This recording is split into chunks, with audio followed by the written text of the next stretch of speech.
are the champion, the one that holds the line and finishes the mission. Everything that you want is within your grasp. You wake up in the morning ready to dominate the day, and every step taken is with purpose and integrity. Because you were not put on this planet to live a mediocre existence. You are here to conquer and make the biggest impact possible, not only for yourself, but for your family and for your tribe. This world is a battlefield, and we will be victorious. This is the Norse Mentality.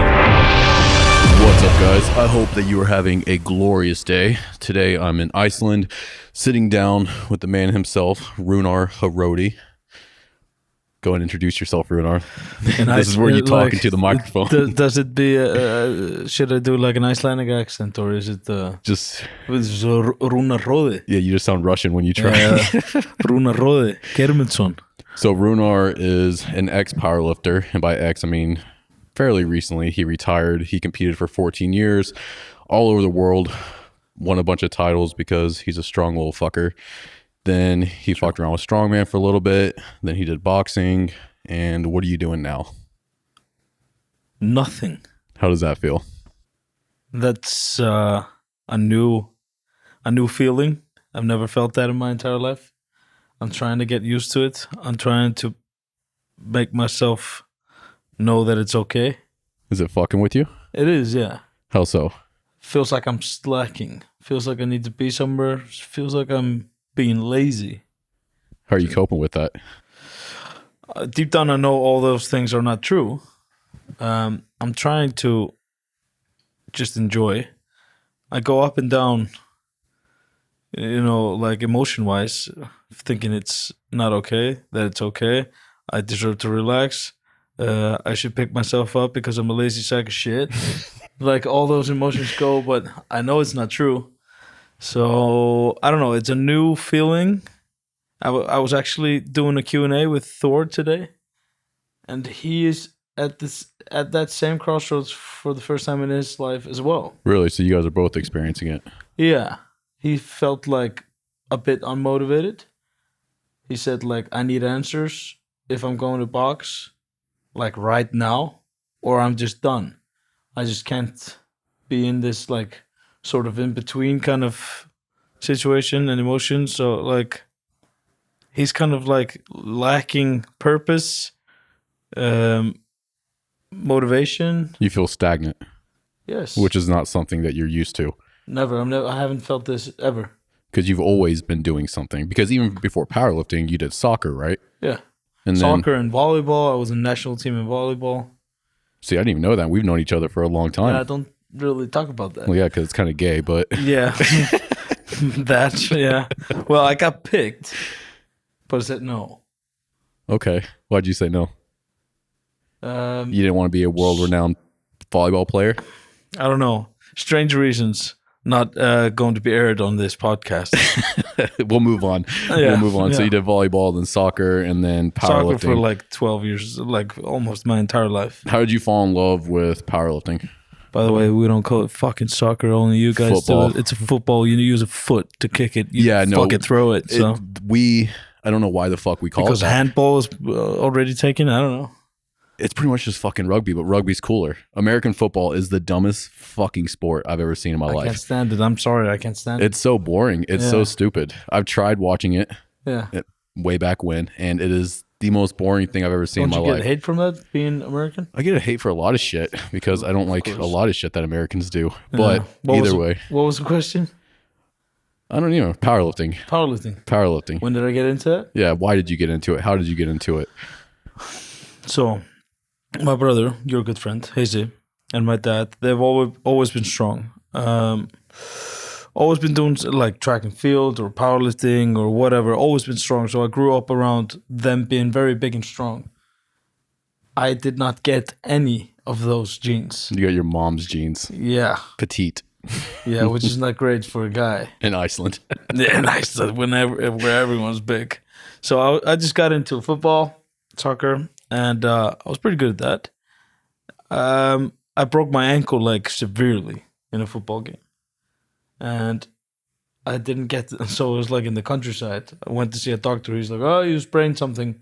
You don't really need any like crutches or anything." I was like, "Okay, great, but I can't walk." like 6-7 months pass. It was way worse than a sprain. Yes. You fucked your foot. Yeah, 6-7 months go by, and I'm bitching like I'm just a kid. I'm bitching to my mom like now and then my mom said like, you know what, Roonar? Sometimes you just gotta suck it up. And I was like, oh my fucking god, like, am I being a fucking wimp? You being a bitch. Am I being a bitch? And I just toughed it out for a year. Got into the national team, the volleyball and shit. Then I was in Reykjavik one time, and I was like, I called the doctor's office and I wanted an X-ray. So I went in and they like came outside. It's like, are you Roonar? I was like, yeah. Are you walking? Yeah. When did you get hurt? I was like, I don't know, like a year and a half ago or something.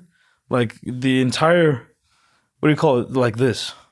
Ankle? Yeah, but like the bump, like the bone? Yeah, ankle the bone, I guess, whatever. Yeah, it just broke in half and was inside my ankle. Holy fuck. So I just called my mom, like, you know what, you fucking, without saying it. My leg is fucking severely broken for like a year and a half. And knowing your mom, she probably felt so bad after I can't talk about it like to this day. Without her getting upset. Yeah, she feels so ashamed. Brunar's mom, because no one listening to this knows that saint of a woman, but she's the best. She is legitimately one of the nicest, most genuine moms. I didn't have a mom growing up. Yeah. So when I come here to Iceland, which is very often, it's almost like I have a mom again. Yeah, she's always like, "Where's Andy?" I was like, "I don't know. Call him. See if he wants some food." I was already say every time I walk past the house, he's a grown man. He can eat. Yeah, okay, that's true. She fed me dinner last night. She did, of course. Well, so that happened, and that was a long process. I had 2 surgeries and stuff, and then I was like, said to my brother, like, I'll give him respect. I said to my brother, I said like, I want to do powerlifting, and he was very supportive. Although I could see on him that it was like, well, you're gonna do power, okay. He had a lot of doubt. I could see it, but he wouldn't say it, of course. Of course, but I could see it. I was not born strong. Yeah. Like Heise is the strongest man in the entire world. If no one could train, he's the strongest man. There's a joke about that in Iceland, right? Like, didn't someone ask Hafthor? Everyone knows. Yeah. If you ask anyone, if no one could train in the world, who would be the strongest person alive? Everyone's like, Heise. Of course. He's the strongest motherfucker ever. So he got born with that. My dad used to bench like 415 pounds or something back in the 90s. Raw. So I had nothing going for me strength-wise. And I was weighing, I don't know, like 120 pounds or something. Holy fuck. Yeah. And I started training in a prison where we used to live. My grandfather was a warden there for 30 plus years. And then my dad was a correctional officer. Yeah. For 2.5 decades or whatever. My brother started working there as well, and they had a gym there. So I'm not gonna name any names, but one of my best friends today was my first coach, and he's a convicted murderer. I hung out with him the other night. Very nice man. Fantastic had a great person. night. Yeah, fantastic person who's turned his life around astronomically. He was my first coach, and I had my first powerlifting meet maybe 8 to 10 months after that, maybe close to a year, and I benched 60 kilograms in a powerlifting meet, an official meet, which is, I don't know, what the fuck is that? Like I don't know, not much at all. I don't even know if it's 2 plates. No, it's 1. It's 1 plate. I mean, 1 plate. That's what I meant. Yeah. Yeah, it's 1 plate. So you bench 1 plate in your first meet. Yeah. So they gave me the name at that meet, Hrodi, which means to be like this big, strong, vicious entity. I thought that was very cool. Fast forward a decade, those motherfuckers are making fun of me. But now that's your name. That's what everyone knows you as. That's become like a brand. Right, of People course. say like Roonar, Roonar, Hrodi. Yeah, of course, I know. Right, so for those of you wondering, I pronounced it wrong in the beginning of this podcast, but either way. But it's very hard Icelandic. It is hard. Word, so. Icelandic in general is difficult. Yeah, so they gave me that name, and I was probably 16. 16 at that time. Okay, Yeah. so you started so your entire life. So you just told this whole story and it led up to you being 16. Yeah. That's crazy because in my head, I was thinking you were like around your 20s. No. That's insane. 16. That was 16, my first powerlifting meet. Well, I want to pause real quick and kind of like, for those of you listening, Roonar was a 120-pound small boy, and there was zero hope almost for him to do well in powerlifting. None. But you ended up excelling in it because you stuck with it and you put in the work and you continued to train and continued to compete. You didn't give up on this. You just you probably had to work harder than most people did. Everyone. It took me 3 years to bench 220 pounds. What did you end up benching by like the end of your powerlifting career? I did a 440 bench in Las Vegas. Okay. The World Championships. Yeah, so you went from barely being able to bench 135 at your being first the meet. lightest person in Iceland's history to bench 440. Right. And you have other records and stuff like world records, right? Yeah, I used to have teenage world records and junior world records. They've all been broken now. I set them on a European competition in Eastbourne in the UK. They've all been broken now, but I had teenage and junior world records, and I still have a fair amount of national records in, I think, like 4 or 5 weight classes still here. That people still haven't broke. And none of them have been broken in the minus 67 kilogram, in the minus 67, because it was so hard for me to gain weight throughout my first years. So I was in the minus 67 for like 6 years. So I just totally finished that weight category. I became the best lifter. If you don't know what best lifter is in powerlifting, this when you have the highest amount of points out of everyone in the entire competition. I got that on a European competition. Only me and Magnus Sverre Magnusson have done that in Iceland. Wow. Who is the four-time world's strongest man. So there's a lot of cool shit that's amounted, from this. But that being said, fast forward 16 to 30 when I retired, I've never gone downtown. I've never stayed up to shooting the shit with someone. I was in a band that was kind of my job as well. Outside of that, never. I had no social life. It was just proving a point. And people need to know as well, I wasn't in, there's 2 federations in Iceland. One is under the Icelandic government, and they get everything. They get all the help. They get sponsors and money and stuff like that. I had nothing. I just did it for myself. Just pride.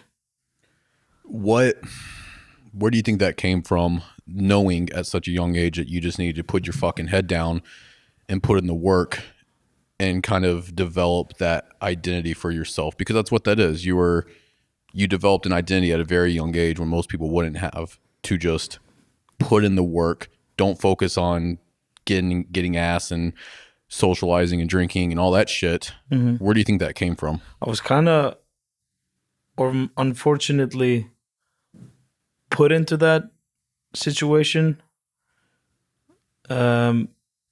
Situations that I'm not really comfortable talk about yet.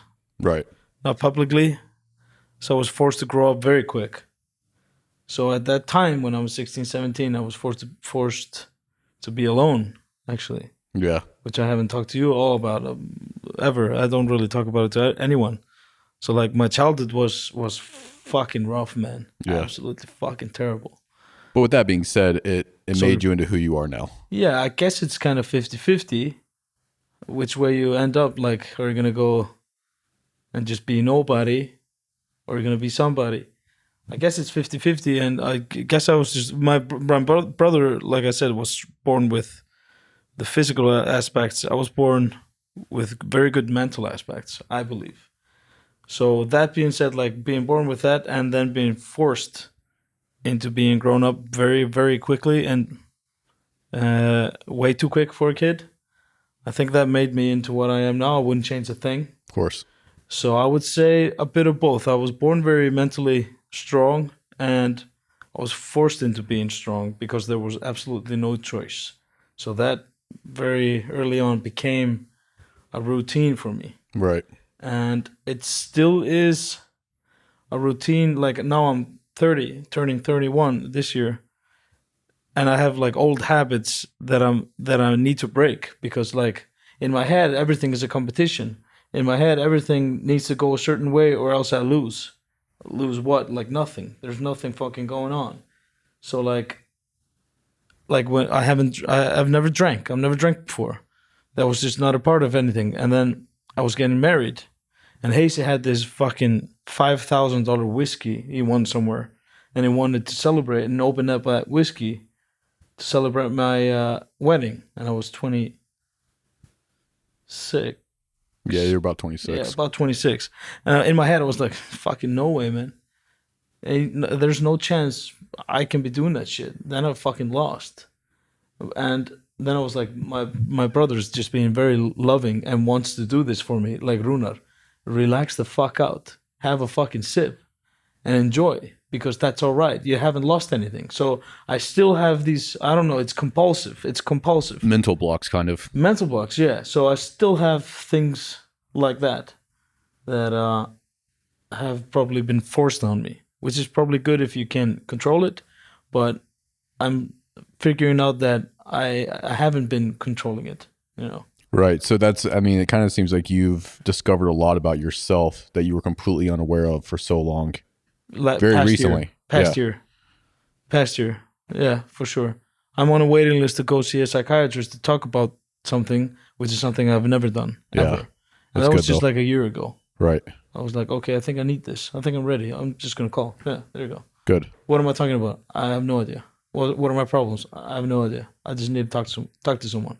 So like the past year is something that has opened up my eyes to a lot of things in life. Do you think closing that chapter on powerlifting is what kind of allowed you to have that mental clarity where you were no longer tunnel vision on powerlifting and competing?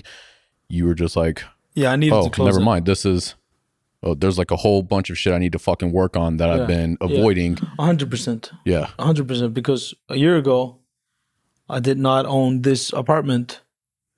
I did not settle down in life, like security wise for my family. Just a year ago, it was just powerlifting, and I guess I needed to set that aside. Besides, like, I've won every title in powerlifting, and when I won the World Championships in Vegas 2017, Hazy was with me, and like I won it last lift. Hazy comes running to me, picks me up, man, fucking did it, and there was nothing. I didn't feel a fucking thing. And then you hung on for a little bit longer. Yeah, I shouldn't have. Yeah, you should have just called it quits then. Yeah. You accomplished everything you wanted to accomplish. Yeah, but like that was like the thing I had been seeking out for like 10 years. I was like, I can become world champion. Did it? Nothing. I was like, fuck. What now? There's depression. Nothing. There's not. Yeah, depression. Sure. Yeah. That's what comes next. Yeah, and then I fucking pushed on for like 4 more years. Yeah. Which I shouldn't have. It ruined. It's like it ruined. I don't want to touch weights. I just don't want to touch weights. Yeah, me and Roonar are doing CrossFit now. Biking and hiking and CrossFit. Who would have fucking thought? Yeah, me and you both, man. Oh yeah. So well, I think there's something to be learned from that as well. It's know when to call it quits. Like, you kind of need to separate yourself from your ego, because that's not always what's best for you. You know, like you can be 100% in on something, and that doesn't mean that it needs to be your entire life, because competing in powerlifting, or any sport for that matter, isn't going to be a lifelong thing. Like, you need to be willing to close chapters when that time is right, and move on to something new. And I mean, that was, being an athlete was who you were, but at the same time, you do so many other things. Like, you're one of the best photographers in Iceland, and you have all these other passions and hobbies that you can pursue. So I think that's also good too, is don't just put all your eggs in one basket. Like, be an interesting person. Yeah, I agree. Develop numerous hobbies. Something that I have always found extremely interesting about Iceland is everyone in Iceland works out. Everyone in Iceland is focused on being better. Yeah. Where do you think that comes from? So I actually, I told you about this. National Geographic took DNA samples out of me, Hayes, Thor, some of the CrossFit athletes like Annie, Thor's daughter, and other people trying to figure out why the fuck we are so strong and why we are so driven. We had the DNA test back. Turns out our strength comes from our mothers. Really? Our strength gene comes from our mothers. There's absolutely nothing about the genes that we have, the DNA that we have. There's absolutely nothing different about it than from others. I think it's just a cultural thing that, like, it's fucking hard to live in Iceland, man. I was already say I've been to Iceland. So hard. Iceland is pretty much my second home at this point. I've been Yeah. here so many damn times, and I always think about that as we're driving around. And I've been here during winter. I've experienced that. Whenever you're just driving in Iceland and you look around, you just know that it's hard to live here. I mean, you talk about this all the time. I can't imagine the original settlers of the island, 1,000 years ago that came here, and It would have been they just had to too make hard. it work. Yeah. So Iceland's been inhabited, I guess, for 1,000 years now, right? Mm-hmm. Over 1,000 years. That's so many generations that have had to really just fight to survive, and it became part of the culture. Yeah. And I think that's interesting because the land developed the people. Yeah, I agree. And you kind of see that with other countries as well. Like, it's mostly northern countries. Northern countries always have just a very hard type of person. And by hard, I mean like good, like they're ready for whatever comes their way. And then when you have like, say, more island, like Pacific Island and southern islands and stuff like that, they're a lot more carefree. They don't really give a shit about anything, etc. Not everyone, of course. There are. But here in Iceland, everyone is focused on being strong. Yeah. It is part of the national identity. And Yeah, it was it's 100% shaped by the environment and I the agree. land and all that stuff. 100%. I think that gets like scientifically integrated into our DNA. Yeah. Because like, come here and stay in Iceland. Come and stay for winter. Few weeks in, like, dude, it's so hard. Bro, when I was here for New Year's and we were driving back to Reykjavik from your hometown, I was tired then. you were tired, but the wind was so bad that like you were white knuckling it, right? Like I knew I'm not going to talk for the next 2 hours because you were When we just were focused driving? on driving, right? Yes. And I remember we drove past these tourists. They had to pull over and I saw them crying in the car because they were so overwhelmed With by the fear. weather, Yeah. Yeah. And so just let that sink in. Imagine Yeah. driving, guys, and getting so overwhelmed just by wind. Mhm. It wasn't snowing. I mean, there was snow getting pushed around, but it was just the wind was so bad that these tourists had to pull over and and they were crying because they were so overwhelmed. Yeah. Add that to it just always being dark. Like, it gets to you, man. It's like 6 months. It's just dark. And if you work a regular job, you'll never see bright, like, daylight Never. for half a year. How do you cope with that? Does it get to you? Yeah, it does. Yeah. It gets to me around, let's say, somewhere between like November and January. It gets to me. Yeah. That's why everyone in Iceland, I mean, everyone that has any leftover money, some extra money, they fucking go somewhere. They usually go to Spain and stuff, You right? have to go. Yeah. You just have to go. Because it's just too much. It's just way too much. And the suicide rates they fucking skyrocket during November, December, man. That's unfortunate. Yeah. So like, I think all of that is integrated into and molded us into being what we are. Like you said, everyone is trying to be strong right now, or wants to get strong, or just wants to break out of their way. I don't know really anyone that doesn't want to change. Do you think that's ever going to change as modern culture continues to kind of entwine itself with Iceland? Probably, yeah. Yeah, unfortunately. You can see I see it in the younger kids. Can you? Yeah, I can see it. Yeah. Yeah.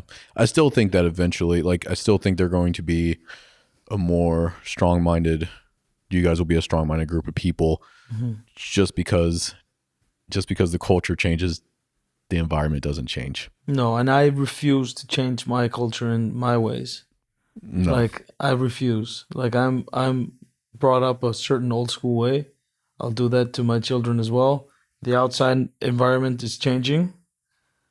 That's why none of us in this household follow news. I have no TV stations that have news on them. I delete them. There's no news provider on my Facebook. I've blocked everyone. I don't see news. I don't see politics. I don't see all the bad shit. It's just like you're being fed this fucking negativity and misinformation that I just couldn't take it anymore. It's been 2 years. I don't know anything. Yeah. Like That's how I am too. It's not that I don't give a fuck. Some might say it's ignorant, but it's better to know. It's better to be uninformed than misinformed. Right.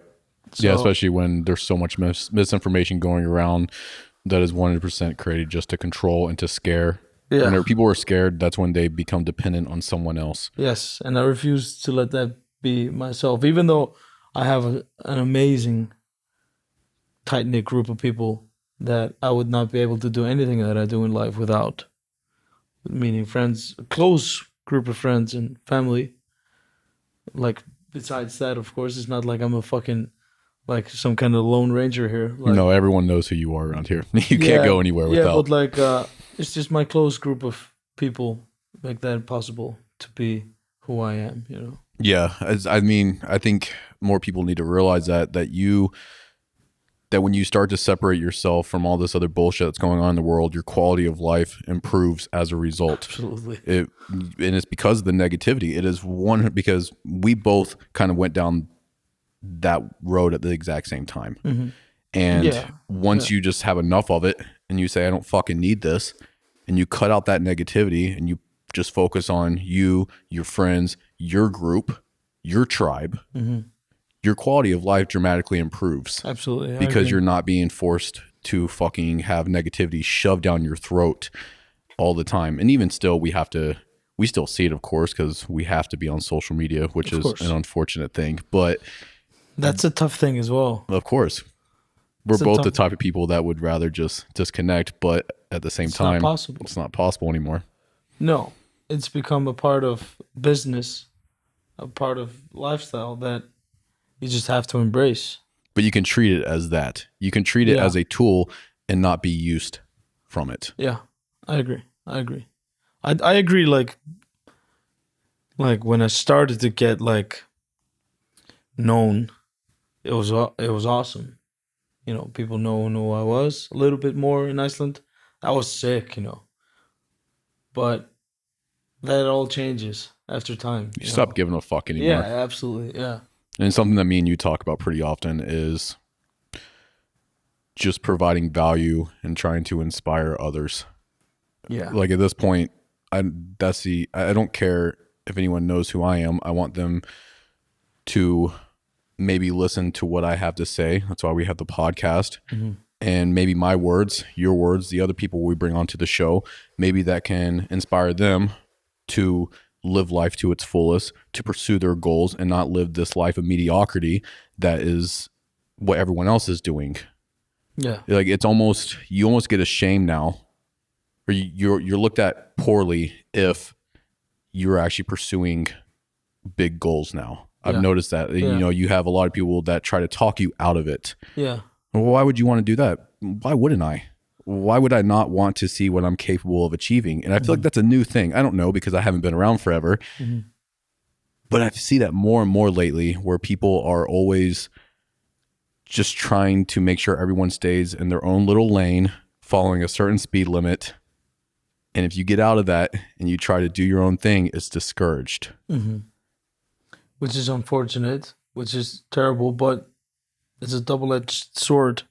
There's not room for 7 billion people like us.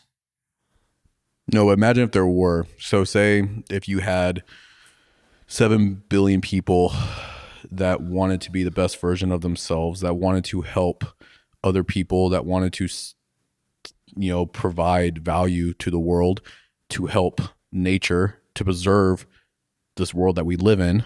Imagine if 7 billion people put their full effort into that. Yeah. I don't see how anything poor could happen. Like I don't see the You would negative have side no effects employees. No one would want to be well, an that's employee. a difference because there's a difference between being an entrepreneur and just being a good worker. Not everyone is able to be an entrepreneur. Yeah, you know yeah. that. Yeah. Yeah. A lot of people will try Yeah. and they will quickly find out that it is not the right thing for them. They want to Because get out. They want to get out of their 9 to 5, finding out that it's I just turned it into a 24/7. No, but if you can find like a job that has a purpose that aligns with your purpose, and you can contribute to that, and as a result, you change the world in like a small way. Imagine if 7 billion people were doing that. That would be amazing. I don't think it's ever going to happen. No, it's never gonna happen. But Ever. if more people can start going down that road to become the best, because that's the thing, if you become the best version of yourself, then automatically everything around you improves. Absolutely. You start to influence your family, say even your parents, because unfortunately our parents, They're complacent. they grew up in a generation where complacency was really starting to be shoved down their throats. Yeah. And That then was the normality. it was normal, right? But if they can see you doing good things and just leveling up all the times, it forces them to want to do it as well. Yeah, but that's funny because I remember. I think about it so often. It's like 9 years ago, 8 or 9 years ago. I was in school, finished school. I graduated from whatever the fuck you guys call it. I mix it all up: high school, college, whatever the fuck It doesn't is. matter. You graduated from something. Yeah. So I got like a degree, and I just did that for my parents. I told them I didn't want to do it. They said it would be so good for my future. I said I don't think so, but I'll just do it. I finished, got the degree. I started working some shitty fucking jobs. I've worked every job, and then like 9 years ago, around the time that I met my wife, I like told my parents like, and that's when like social media is kicking in like fully. I said to my mom and dad like, so I got a degree that I didn't want for you guys. I go to a job that I fucking hate for extended period of time Because it's during the day. social norm. Yeah, just to pay some shit that I want to pay forever. I was like, I just paused like, are you kidding me? Is this fucking life? Is this life? Is this how you done it? Like I said to him like, I'm not going to school again. I'm not doing this job that I'm doing now. I quit fucking everything. It's stressing me the fuck out. If this is life, I don't want to fucking live it. Something inside you knew that it was wrong. Yeah, it's just, I was just like, I'm going to become a public figure. I'm going to become Hrodi. I'm going to become like this, identity, like this tattooed musician, powerlifting, photography, whatever. I'm just going to become a brand because this thing called social media allows me to do that for fucking free. I'm just going to become a company. They're like, Roonar, life ain't that simple. I said, like, life for sure is that fucking simple. You watch me, man. You fucking watch me go. So that's the issue, is that so many people have such low standards for what they can become that they always stay there for the rest of their life. And you were like, you created this vision inside your head of who you wanted to become. Yeah, and like, is this it? And you started working towards that. Yeah. And then you probably improved upon that over the years as well. Like you hit certain milestones, you're like, no, I can do more. Absolutely, yeah. And then you continue to recreate this vision of yourself, and you'll continue to do that because I did the exact same fucking thing. Yeah. You'll continue to recreate that vision because as you get older, you mature, you gain more life experiences, you meet new people, you admire these people, and you're like, fuck, this person inspires me. I want to be more like them. So then you start modeling their characteristics without even realizing it. Yeah. And you're leveling up in the process. Yeah. But that's the thing, is so many people get this mediocre idea of who they are, mostly because the people that they hang out with and what they're being told. Definitely the people that you hang out with. That is for sure right. Because around a year ago, I met this man that I started coaching very blindly, very randomly. I'm not going to say his name because he's a secretive person. He's extremely rich. And I'm extremely thankful for him just by being him.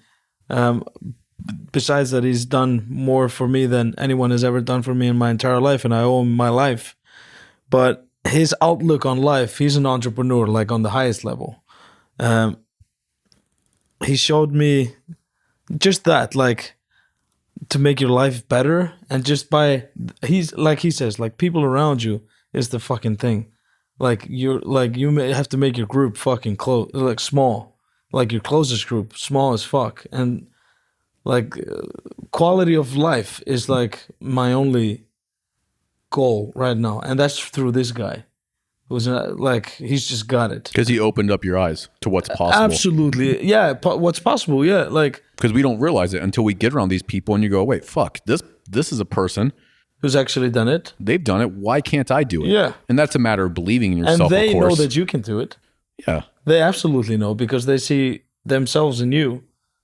So like then that becomes kind of your mentor. Yeah. Yeah, yeah, for sure. Like, I've never told him, because You don't have to. I don't have to, yeah. You guys both know that. Yeah, and a year ago, I didn't see myself where I am right now. That's 1 year ago. But here's the thing too.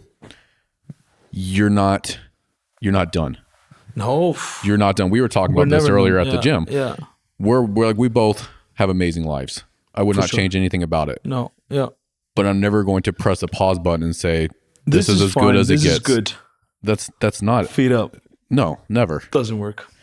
I am learning to kind of press the pause button to relax and recharge instead of running myself into the ground. Uh-huh. But at the same time, I'm never going to become complacent on my quality of life now, because there is no limit to it. And that's what people need to understand. There is no limit of what you can achieve. It's just a matter of believing in yourself and putting in the fucking work in order to get there. Mm-hmm. You can't just go, well, yeah, this is it.